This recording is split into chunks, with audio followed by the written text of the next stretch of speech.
கிறிஸ்துவுக்குள் பிரியமான சகோதர சகோதரிகளே, இயேசுவின் நாமத்தில் உங்களை வாழ்த்துகிறேன். பைபிள் டாக் நிகழ்ச்சிக்கு உங்களை வரவேற்கிறேன்.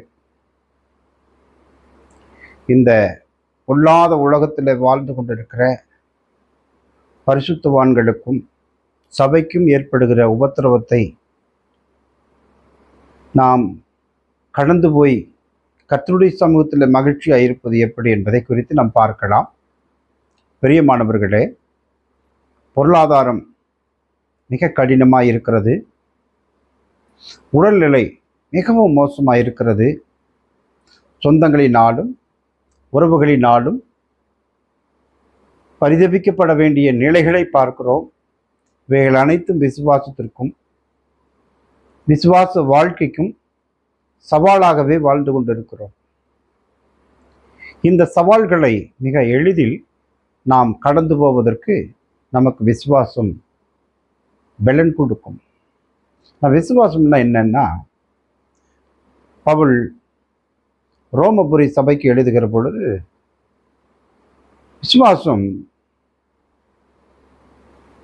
நம்பப்படுகிறவைகளின் உறுதியும் காணப்படாதவைகளின் நித்தியம். காணாத ஒன்றை உறுதியோய் விசுவாசிப்பது தேவனுடைய நாமத்தில். அது இருக்குது, நம் கண்களுக்கு தெரியாது, நம் கண்களால் அதை பார்க்க முடியாது, ஆனால் நம் மண்டையில் இருக்கிறது. அதுதான் அது விசுவாசம்.